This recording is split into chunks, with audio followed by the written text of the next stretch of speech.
मूकं करोति वाचालं पंगुं लंघयते गिरिं यत्कृपात्तमहं वन्दे परमानन्दमाधवम्। श्रीमन्मदनगोपालं वृन्दारण्यपुरन्दरं श्रीगोविन्दं प्रपद्येऽहं दीनानुग्रहकालकम्। वंशीविभूषितकरान्नवनीरदाभात् पीताम्बरादरुणबिम्बफलाधरोष्ठात् पूर्णेन्दुसुन्दरमुखादरविन्दनेत्रात् कृष्णात् परं किमपि तत्त्वमहं न जाने। नवजलधरवर्णं चम्पकोद्भासिकर्णं विकसितनलिनास्यं स्फुरन्मन्दहास्यम्। कनकरुचिदुकूलं चारुबर्हावचूलं कमपि निखिलसारं नौमि गोपीकुमारम्। उत्थायोत्थाय कृष्णस्य चिरस्य पादयो पतन् आस्ते महित्वं प्राग्दृष्टं स्मृत्वा स्मृत्वा पुनः पुनः शनैरथोत्थाय विमृज्य लोचने मुकुन्दमुद्वीक्ष्य विनम्रकन्धरः कृताञ्जलिः प्रश्रयवान् समाहितः सवेपथुर्गदगदयैलतेलया। जगत सृष्टा ब्रह्मा जी का हृदय विगलित हो गया और वे भगवान के चरण कमलों में लौट गए। उनकी विचित्र दशा हो रही है। वो श्री कृष्णचंद्र के सौंदर्य माधुर्य को देखकर, उनकी लीला को देखकर अत्यंत मुग्ध, सर्वथा अभिमान शून्य होकर चरणों में लौटने लगते हैं। कभी जब ये मन में आता है ऐश्वर्य भगवान का, तो चरणों में गिर पड़ते हैं और गिरे ही रह जाते हैं, बार बार धूल में लौटते हैं। और जब फिर माधुर्य की स्मृति आती है तो उठकर घुटने टेके यूं देखते हैं श्री मुखारविंद की ओर। तो इस प्रकार से कभी चरणों में लौटते, कभी उठकर मुखारविंद को देखते। न मालूम कितनी बार उठे और कितनी बार ये बैठे पड़े। इस प्रकार ये वंदना, भावमयी वंदना चलती ही रही। अब वो भगवान की लीलाओं को देखकर उनके मन में कई भाव साथ साथ उठ रहे थे। अपने अपराध का ध्यान, कितना मैंने अपराध किया, अपने अभिमान का ध्यान, मैं जिनकी माया से बंधा हुआ निरंतर सृष्टि रचना में लगा रहता हूँ, उन भगवान को अपनी माया से मोहित करने आया। फिर भगवान का भृत्य वात्सल्य, ये प्रेम रस आस्वादन की भगवान की चेष्टा, प्रेमाधीनता, ये सब बार बार उन्हें सबकी स्मृति होने लगी। फिर सोचा मन में कि ब्रह्मा का पद तो छिन गया, बड़ा अच्छा हुआ, परंतु ये कृष्ण स्मृति रूप जो परम निधि है, ये कहीं मेरे अंतःकरण से अब विलुप्त न हो जाए, ये कहीं न चली जाए। तो मन में करुणा की लहरें उठी, देखा उस तरफ, तो देखा श्याम सुंदर के मुखमंडल पर कहीं भी क्रोध का चिन्ह नहीं है, कहीं भी किसी प्रकार से ये दिखाई नहीं दिया कि मुझ पर नाराज है।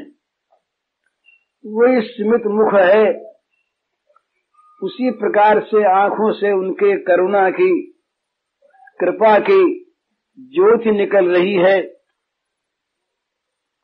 तो ब्रह्मा जी गदगद हो गए फिर, और सोचने लगे कहाँ मैं अपराधी इतना, और कहाँ प्रभु का इतना औदार्य। असल में तो ये ब्रह्मा जी का ही नहीं, सभी जीवों का ये अनुभव है। उस अनुभव को ये कभी पहचान लेते हैं तब इनका भाग्योदय होता है। निरंतर हम अपराध करते हैं और निरंतर वो अपनी उदारता बस क्षमा ही करते हैं। एक बंगाल के कवि ने कहा, हमार स्वभाव अपराध करा, तुम्हार स्वभाव क्षमा, जुगे जुगे ओ जनों में ये संबंधो तुम्हारा। मेरा स्वभाव है अपराध करना, स्वभाव है, अपराध ही अपराध भरा है, और तुम्हारा स्वभाव है क्षमा करना। और तुम्हारा और हमारा ये संबंध है, मैं तुम्हारा अपराध ही करता रहूं और तुम क्षमा ही करते रहो, ये संबंध युग युग से, जन्म जन्म से चला आ रहा है। तो जब कभी इस संबंध का ठीक ठीक भान होता है मनुष्य को, तब वो भगवान के चरणों में लुट पड़ता है। फिर दूसरी ओर उसकी वृत्ति नहीं जाती, कहाँ मेरा अपराध और कहाँ इनका औदार्य। तो ब्रह्मा जी महाराज के अपने अपराधों का पूरा ध्यान आ गया। कितना बड़ा अपराध मैंने किया, ये अपने सखाओं के साथ स्वच्छंद भोजन कर रहे थे, खा रहे थे, खेल रहे थे। ये तो सर्वेश्वर हैं, पर उन सखाओं को मैंने इनसे विलग कर दिया। उन बछड़ों को जो इनके नेत्रों के सामने इनकी दृष्टि से पवित्र होते हुए, प्रेम लाभ करते हुए यहाँ घास चर रहे थे, उनको मैंने अलग कर दिया। कितना बड़ा मेरा अपराध, अपराध से, लज्जा से, और फिर उनके औदार्य को, प्रेमल स्वभाव को, अपने प्रति उनकी आंखों से झरती हुई करुणा की धारा को देख करके ब्रह्मा जी की आंखें कृतज्ञता से, स्नेह से, शरणागति से भर आए, और ब्रह्मा नमित हो गए, उनके कंधे झुक गए। रोम रोम में मानो उनके विनय का स्रोत बह चला, उनकी अंजलि बंध गई, हाथ जुड़ गए, और वे घुटने टेक कर समाहित चित्त से भगवान की महिमा का गान करने लगे। वो उपक्रम कर रहे थे, ब्रह्मा जी के अंगों में फिर कंपन प्रारंभ हो गया। आंखों से बार बार आंसू पोंछते हैं, पर वो ऐसा हृदय विगलित हो गया कि वो हृदय का सारा रस मानो आंसू की धारा बनकर बहने लगा। ब्रह्मा की वाणी फिर रुद्ध हो गई, फिर पड़े चरणों में और अपने आंसुओं से भगवान के चरणों का अभिषेक करने लगे, धोने लगे। गदगद कंठ हो गए। शनै रथोत्थाय विमृज्य लोचने मुकुंद मुद्वीक्ष विनम्र कंधरः कृतांजलि प्रश्रयवान समाहितः सवे पथुर गदगद येलतेलया। प्रभु रूप तेज प्रभाव वैभव सुमिर ही सकुचात हैं। पुनि उठ्यो निज कर पूछ लोचन निरख मुख हर खातो हैं। अति नम्र सिर कर जोरी जुग सह विनय कंपित गातु हैं। पुनि प्रेम गद गद पुलक तन नुति करण हित अकुलात हैं। फिर भगवान की लीला शक्ति के प्रभाव से थोड़ी शांति हुई, धैर्य आया, कुछ साहस बटुरा और किसी तरह से उन्होंने अपने को संभाला। मानो गिरे गिरे जा रहे थे, किसी प्रकार से अपने को संभाला। अब वाणी ने भगवान की सेवा करने का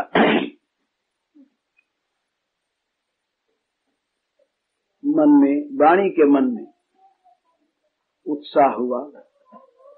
वाणी उनके सरस्वती देवी भगवती ब्रह्मा जी के जिह्वाग्र पर बैठ गई। आज ब्रह्मा की वाणी बंद हो गई थी इस समय। अगर भगवान लीला विहारी वाणी का फिर से उद्बोधन न करते तो वाणी न जगती। तो भगवान के कृपा दृष्टि से माया लीला की प्रेरणा से वाणी उनकी जगी, गदगद हो गए और गदगद कंठ से भगवान का स्तवन करने लगे।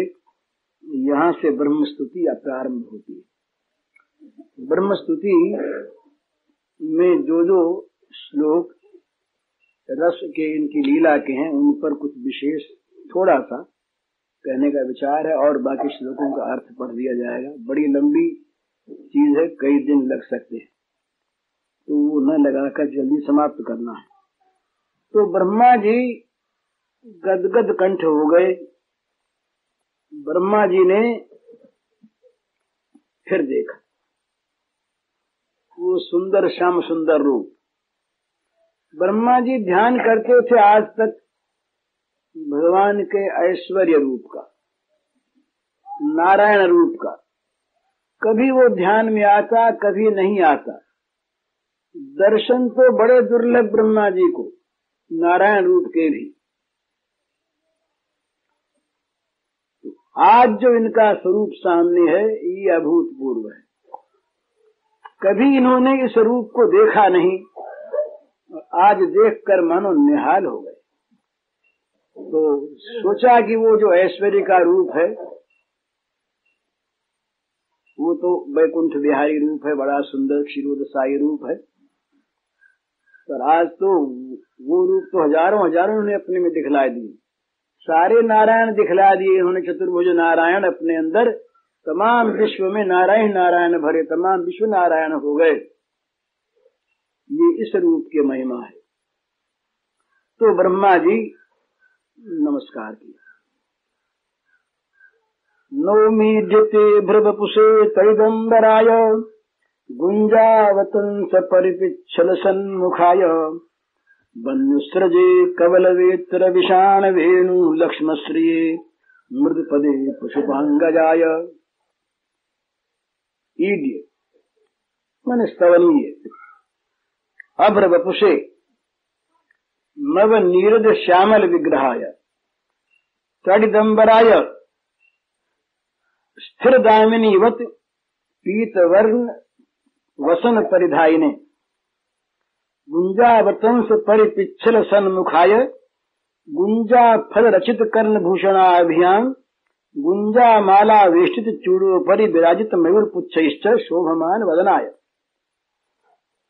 वन्यसृजे वृंदावनीय पत्र पुष्पाय रचित माला धारिणे कवल वित्र विषाण वेणु लक्ष्म श्रिये कवलम दध्योदन ग्रास वेत्रम गवादि पशु नियंत्रणार्थ लघु यष्टि विषाणम श्रृंगम वेणु मुरलीश्च तयेव लक्ष्म असाधारण चिन्हानि तैः श्री असाधारण शोभायस्य तस्मै मृदुपदे सुकोमल लघुचरणाय पशुपांकजाय नंदात्मजाय ते तुभ्यं त्वामेव प्राप्त नित्यर्थः नौमि स्तौमि। भगवान की वंदना की। इसमें भगवान के जो नाम बताए, जो जो विशेषण दिए, जिन जिन स्वरूप सौंदर्य का वर्णन किया, ये बड़े मधुर हैं। वैकुंठ में, क्षीर सागर में निर्गुण निर्विशेष ब्रह्म के स्वरूप में इन सारे लक्षणों की कहीं पर भी कल्पना नहीं। ब्रह्मा ने ये कल्पनातीत भगवान का स्वरूप सौंदर्य, भगवान की प्रेम रस माधुरी, भगवान की प्रेमाधीनता और भगवान का सर्वज्ञ का अज्ञत्व स्वीकार, ये देखा और चाहा कि बस यही रूप, यही चरणारविंद मुझे प्राप्त रहे, मेरे हृदय से ये कभी निकले नहीं। तो ब्रह्मा जी बोले, वंदनीय। ब्रह्मा जी ने कहा, हे ईड्य ते नौमि स्तवनीय। तो स्तवनीय तो भगवान के सभी स्वरूप हैं। यहाँ तक कि हम किसी भी देवता को भी अगर नमस्कार करते हैं तो वो नमस्कार भी भगवान को ही पहुंचता है। हम किसी देवता की पूजा करते हैं तो वो पूजा भी भगवान की ही होती है। हम किसी देवता का यज्ञ करते हैं तो यज्ञ भोक्ता भगवान ही है। भोक्तारम यज्ञ तपसाम सर्वलोक महेश्वरम। ब्रह्मा जी ने बहुत बार सुना, गाया, कहा, उपदेश किया, आकाशाय पतितम तोयम यथा गच्छति सागरम सर्वदेव नमस्कार केशवम प्रतिगच्छति। कहीं भी हाथ जोड़ो उन्हीं को जोड़ता है। जैसे ये स्वाभाविक ही मेघ कहीं बरसे, अगर वो जल की धारा बनकर समुद्र में ही जाता है, इसी प्रकार ये पुण्य देवता भक्ता युजन्ते श्रद्धयान्विता तेपि मामेव कौन्तेय। पूर्वकम भगवान ने गीता में कहा कि किसी भी देवता के कोई पूजा करे वो पूजा मेरी ही होती है। तो ब्रह्मा जी कहते हैं कि आप सर्वात्मक हैं, आप सबके मूल हैं और आप ही जगत भर के लोगों के द्वारा, नास्तिकों के द्वारा भी नास्ति रूप में, ये आगे कहेंगे इसी में, आपकी प्रश्न वो कहते हैं नहीं है, नहीं है जहां पर है वही आप हैं। तो अपनी अपनी इच्छा रुचि वासना के अनुसार लोग आपको पूछते हैं, इसलिए सारे जगत के पूजनीय वंदनीय स्तवनीय आप ही हैं। योगी ज्ञानी कर्मी सकाम भक्त ये अपनी अपनी अभीष्ट प्राप्ति के लिए, अज्ञान नाश के लिए सब आपकी पूजा करते हैं और उनकी अभिलषित वस्तु प्राप्त होती है। मुक्ति चाहने वालों को मुक्ति, भोग चाहने वालों को भोग आप देते हैं। परंतु भगवान, मैं तो केवल चाहता हूं आपके चरणों की प्राप्ति। आपकी कृपा से आपके चरणों के अतिरिक्त मेरा कुछ भी अभीष्ट नहीं है। निरंतर मेरा चित्त आपके चरणों में लगा रहे, आपके चरणारविंद युगल मेरे हृदय में निरंतर बसे रहें। मेरे मन में कभी भी भुक्ति मुक्ति की बात आवे ही नहीं। ये जो भगवान के चरण प्राप्त करने की लालसा है, इच्छा है, ये सर्वोत्तम सर्वश्रेष्ठ सर्वोपरि इच्छा है। उन चरणों में इस प्रकार की आसक्ति हो जाए कि उन चरणों के सिवा कहीं भी किसी और भी चित्त की वृत्ति जाए नहीं। सारी ममता, सारी आसक्ति उन चरणों में जा करके ही संलग्न हो जाए, केंद्रित हो जाए, रुक जाए। तो ये आज देखा ना इन्होंने कि ये भगवान जो स्तवनीय हैं, वेद वेदज्ञ ज्ञानी ऋषि तपस्वी मुनि देवता सब जिनका आराधन करते हैं, पूजन करते हैं, पर उनके साथ इन चरणों को लेकर ये कहीं घूमते नहीं। उनको इस प्रकार का साथ बैठ करके खाने खिलाने का, हंस हंस कर मुंह में कौर देने और लेने का ये रस कहीं भी नहीं देते भगवान, किसी को दिए ही नहीं। जितने अवतार इससे पहले हुए और जितने भगवान के दिव्य लोक स्थित स्वरूप हैं, उन किसी में भी ये चीज आज तक नहीं आई। तो कहते हैं कि आप भगवान अनंत ऐश्वर्य और अनंत माधुर्य के महासिंधु हैं, कोई संदेह नहीं, परंतु सारी लीलाओं का सारी मूर्तियों में प्रकाश नहीं होता। ये करुणा समुद्र हैं, कृपा समुद्र हैं, परंतु प्रत्येक भगवान के श्री विग्रह में कृपा का पूर्ण विकास नहीं होता। जिस प्रकार से भक्त भगवान को देखना चाहता है उसी प्रकार से दिखता और वही रसास्वादन भी होता है। जैसे राजा एक वो राज दरबार में बैठ करके राजा का काम करता है, वही अपने महलों में महिषियों के साथ विलास रसास्वादन करता है, वही कहीं किसी बगीचे में प्रमोद कानन में अपने बंधुओं के साथ मित्रों के साथ आमोद करता है, और वही कहीं बाहर निकलता मानो गंगा स्नान करने गया तो भिखारियों को वो बड़े प्रेम से पास खड़ा रहकर उनके दुख पूछता और उन्हें दान करता है। तो ये सब जैसे अलग अलग समय समय के स्थान स्थान के विभिन्न स्वरूप हैं एक ही, पर वो गंगा किनारे का भिखारी यदि राज दरबार में जाना चाहे तो वहां दान तो मिलेगा ही नहीं, वो पहरेदार पहले उसको बाहर का बाहर लौटा देंगे। पर गंगा स्नान के लिए गए हुए राजा के दान में कोई पहरेदार वहां बाधक नहीं है। वो महल के सारे नौकर चाकर, महलों के नौकर ये दरबार का काम नहीं कर सकते। दरबार में तो दरबारी नौकर जो होते हैं वे यथास्थान कौन को कहाँ बैठाना है, किसको क्या आसन देना है, किसके लिए कौन सा स्थान है, कौन कब बोलेगा, कौन कब उठेगा, यथा विधि सब। वहां राजा का अपना काम नहीं, दरबार का काम। तो वहां दरबारी नौकर सारे विधिवत कानून को मानते हुए सारा काम करते, तो वो राजा महल में चले गए। अब महल में दरबारी नहीं आ सकते, वो कानूनन सारा काम करते हैं, नियमित विधिवत सारा काम करते हैं, पर वो महल में आकर के वो कुछ काम करना चाहें तो वो महल के अंतरंग कामों में बाधा मानी जाती है। तो वहां जो महल के नौकर हैं उनको पास बैठा करके उनसे काम करवाते हैं, उनके साथ बातचीत करते हैं। वहां बच्चे हैं वो राजा के सिर पर खेलते हैं, दरबार नहीं खेल सकते। दरबार में राजकुमारों के लिए अलग स्थान है, वहां जाकर के अपना आवे तो बैठ जाए, नौकर चाकर साथ रहे, वहां से उठा के ले जाए। तो राजा के वक्षस्थल पर वो नहीं वहां सवार हो सकते, दाढ़ी मूछ नहीं खींच सकते उनकी, पर घर में खींच लेते हैं।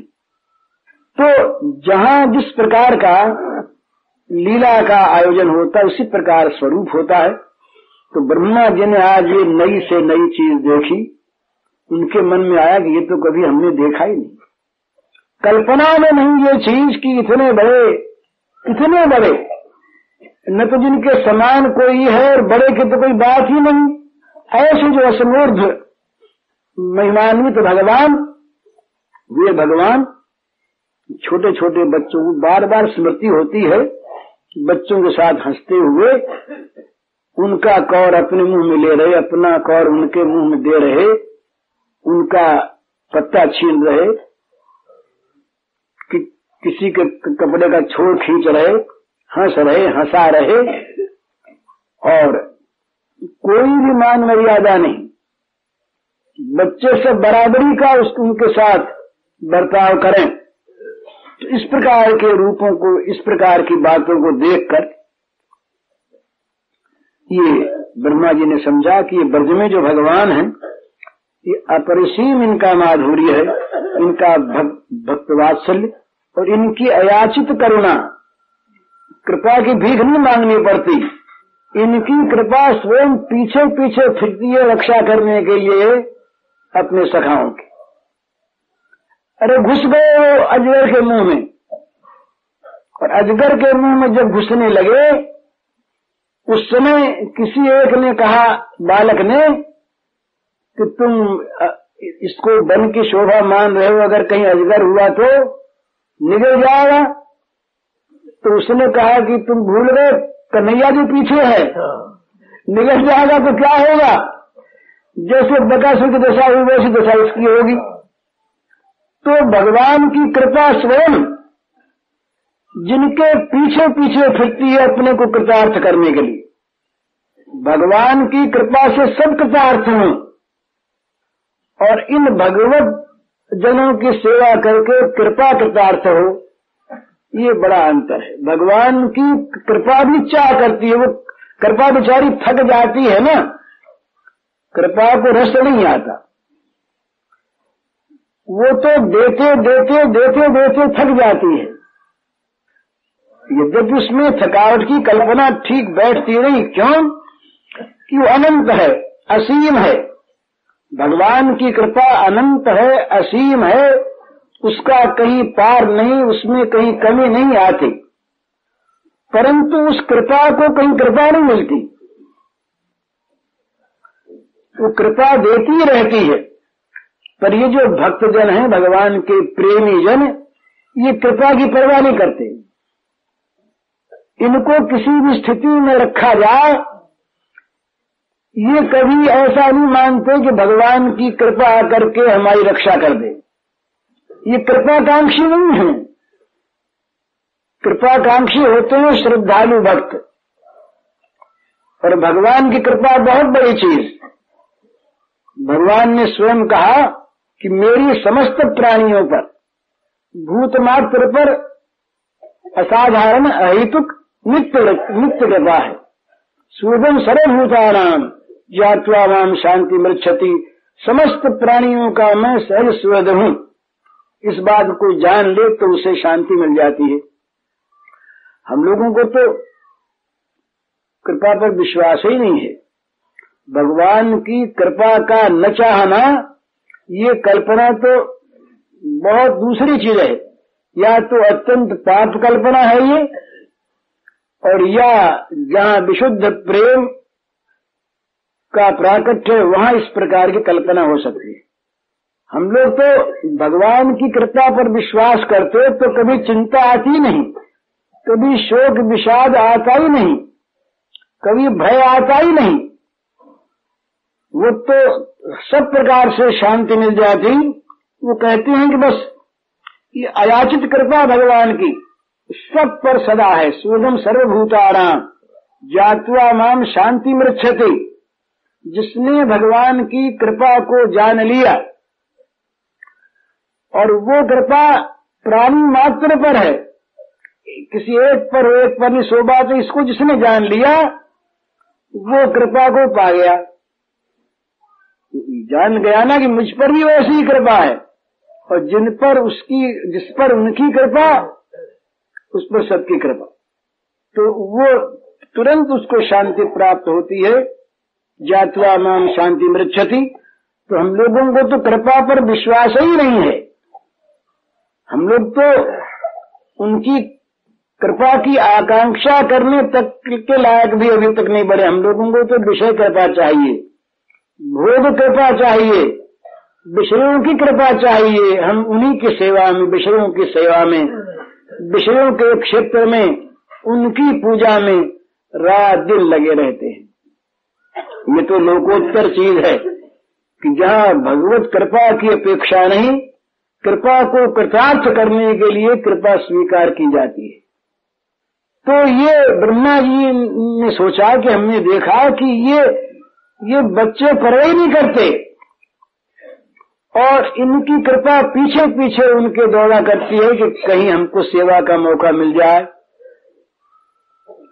कहीं हमको सेवा का मौका मिल जाए इन सखाओं की, तो हम निहाल हो जाए। इस प्रकार की कृपा को देखा। फिर देखा उनकी याद आया वो नवनीत चोरी है। सारे जगत के अधीश्वर सर्वेश्वर भगवान वे गोपांगनाओं के घरों में घुस घुस कर वो चुरा चुरा कर नवनीत खाते हैं। इनके मन में आया कि ये बड़ी नवीन नैवेद्य ग्रहण की पद्धति ये यहीं पर देखी। ब्रह्मा जी ने कहा कि हम लोग जब वेद के मंत्रों द्वारा जब यज्ञ में भगवान का स्तवन करते हुए भगवान के लिए भोग अर्पित करते हैं, तो मन में कल्पना करते हैं कि इसे भगवान ने ग्रहण कर लिया होगा। पर प्रत्यक्ष होकर के भगवान खाएं, ये तो कभी आज तक हमने देखा नहीं। और फिर भोग लगाने में भी कितनी शुद्धि चाहिए। भोग शुद्ध हो, शरीर शुद्ध हो, सब प्रकार की सामग्रियां हो, चौकी हो, स्वर्ण थाल हो, न मालूम क्या क्या चीज हो। ये भगवान इसी में कहेंगे आगे। एक भक्त ने देखा भगवान को उस रूप में। वो तो ये यहाँ तो कोई बात इतनी, यहाँ तो बोले वो गोपी ने चाहा कि तुमको मक्खन तुम खिलाना चाहती है और तुम्हारे लिए ये मक्खन है लाला, परंतु हम उसे ले करके तुम्हारे सामने चौकी पर रखें और हाथ जोड़ के खड़ी हूं और तुम भोग लगाओ, इस प्रकार हम नहीं देना चाहती। हम तो चाहती है कि मक्खन निकाल कर रख दें और तुम उस मक्खन पर लुब्ध होकर, मक्खन के लोभी बनकर, नवनीत के लोभी बनकर तुम हमारे घर में चुपके से आओ और हम छिपकर खड़ी रहें और तुम जैसे लोभी आदमी कहीं से भी धन ले लेता किसी प्रकार, इसी प्रकार उस नवनीत को चोरी की क्रिया के द्वारा तुम ग्रहण करो और तुम खा लो, हमारा तुम भागो, हम तुमको पकड़ने जाए। इस पद्धति से तुमको स्वीकार हो तो हमारा मक्खन तुम्हें मिले। भगवान स्वीकार कर लेते, यही पद्धति सही। आज तक ये मर्यादी लोगों के मनों में इस चीज को लेकर संदेह होता है कि भगवान ने चोरी क्यों की। अरे चोरी कहाँ की, ये तो नवीन पद्धति है नैवेद्य ग्रहण की, इसीलिए यहाँ पर ये नवीन रसधारा। इस प्रकार से तो नवनीत चोरी देखी, गोष्ठ क्रीड़ा याद आ गई। ब्रह्मा जी को सारी याद आ गई गोष्ठ क्रीड़ा, कैसे बच्चों के साथ खेले, कैसे ये फुदकते हुए मेंढकों के पीछे पीछे फुदके, कैसे ये बंदरों की भांति बंदरों के पीछे पीछे जाएं, कैसे हंसों के साथ उनकी चाल चलें, ये गोष्ठ लीला। और फिर सबसे बढ़कर उनके मन में आया ब्रह्मा जी के दाम बंधन, जिनके नामाभास से तमाम अनादिकाल के बंधन कट जाते हैं, वे भगवान स्वयं बंध जाते हैं माता की डोरी से और पेड़ बंध जाता है और ऊखल से। ये नवीन बंधन है ना। किसी को आज तक ऊखल से बांधे सुना? ये उलूखल बंधन लीला ये श्री कृष्ण के ये लीला आत्म विहार में एक अभिनव, एक नई चीज, कहीं भी किसी भी अवतार में ये उलूखल बंधन लीला नहीं हुई। माता के मन में भी ये बात नहीं आई, किसी माता के मन में आज तक, कि बड़ा नटखट हो गया है, बड़ा ढीठ हो गया है, इससे उखल से बांधो। तो उखल से भगवान बंध गए और उस बंधन लीला में क्या क्या चीजें देखी ब्रह्मा जी ने। वो कहते हमने क्रोध देखा, काम देखा, लोभ देखा, भय देखा, पलायन देखा, बंधन देखा। जो नित्य काम, पूर्ण काम, आप्त काम भगवान, वो माता के स्तनपान के लिए प्रलुब्ध हो गए और बिना इच्छा के मां की चढ़ गए गोद पर, स्तनपान करने लगे। जब स्तनपान में बीच में बाधा आई तब स्वयं क्रोध रूप बन गए और क्रोध रूप बन के मटके को फोड़ डाला। उसके बाद भय लगा तो भाग के कोठरी में छिप गए। लोग आया, फिर मक्खन खाने लगे। माता को छड़ी लिए हुए आते देखा तो भगे। मां ने पकड़ना चाहा तो पकड़ में नहीं आए, भगने लगे। पकड़ लिया तो रोने लगे। वो कज्जल मिश्रित अश्रु धारा वो श्याम सुंदर कपोलों पर बह जली। डर गए और फिर मां ने बांध दिया। ये लीला हमने आज तक नहीं देखी। ब्रह्मा जी ने सोचा ये लीला आज तक नहीं देखी। ये लीला जिस रूप में हुई है वही हमारा वंदनीय है। बोले हमने भगवान के अपनी बात याद करने लगे ब्रह्मा जी कि हमने नारायण के नाभि कमल से जन्म लिया, वहां से उत्पन्न हुए, परंतु हमको वो दिखे नहीं। जिनके नाभि कमल से हमारा उदय हुआ वो मूल पुरुष हमको दिखे नहीं। फिर हमने उनकी कृपा से मंत्र प्राप्त किया, तपस्या की, सिद्धि प्राप्त की, तीव्र साधना की, तब एक बार गर्भोदशाई नारायण के हमको दर्शन हुए, एक ही बार हुए।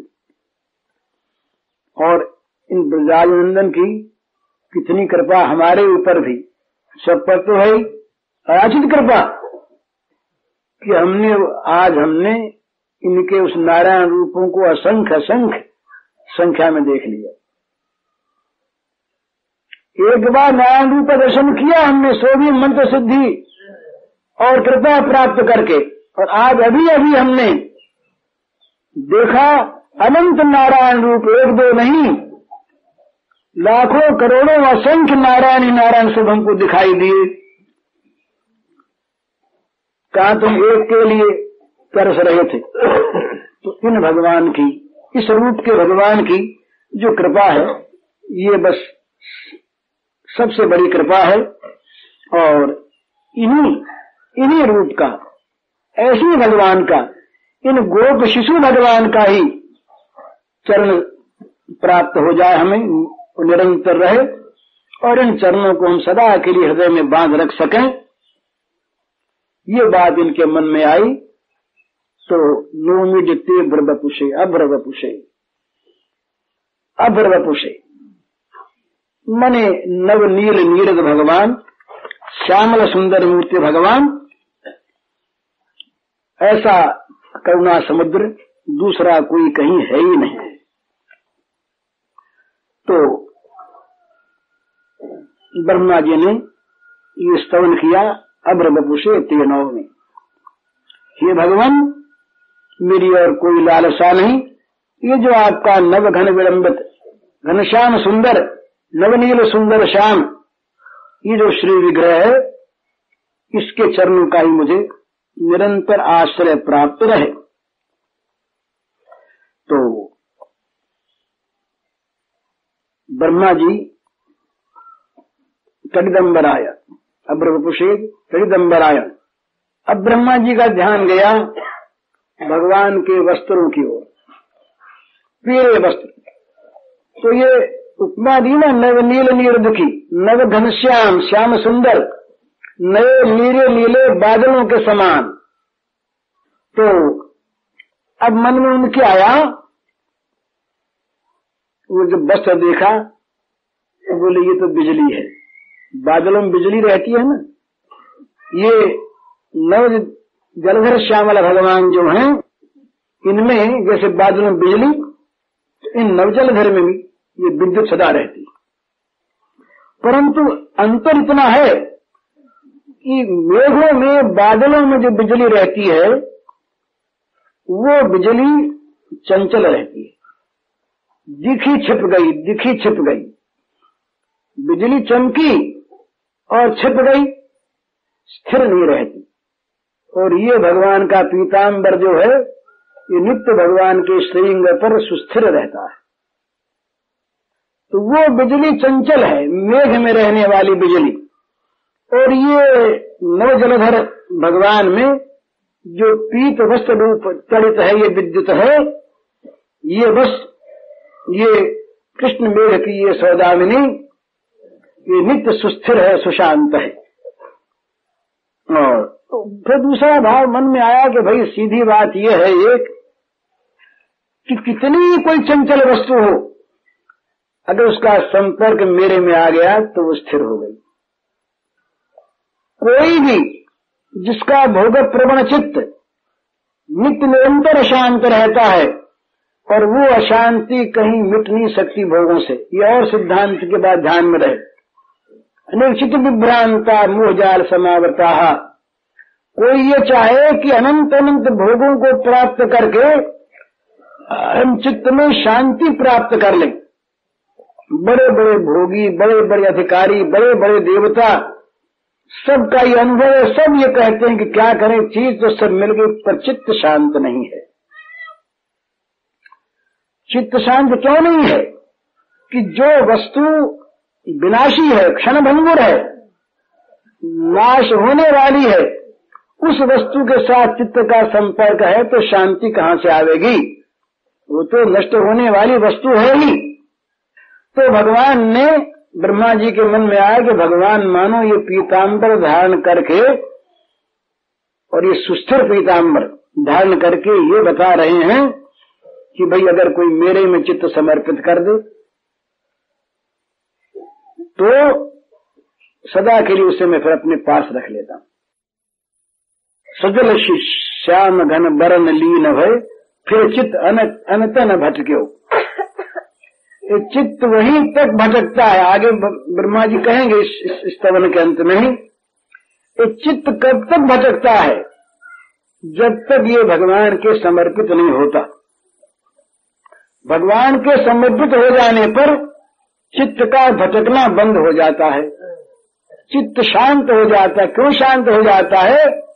कि चित्त की चंचलता में दूसरा चंचल आगे समा जाता है और इसकी सारी चंचलता को वो खा जाता है, आत्मसात कर लेता है। और उसकी चंचलता इतनी मनोहर होती है और ऐसी नित्य होती है, नित्य नव होती है कि उसमें जो रसधारा प्राप्त होती है उसमें इसका सारा का सारा दूसरा चांचल्य सदा के लिए मिट जाता है। तो ब्रह्मा जी ने कहा तैगंबराय स्थिर सौदामणि सदृश पीताम्बरधारी को प्रणाम। ये नमस्कार दूसरा की।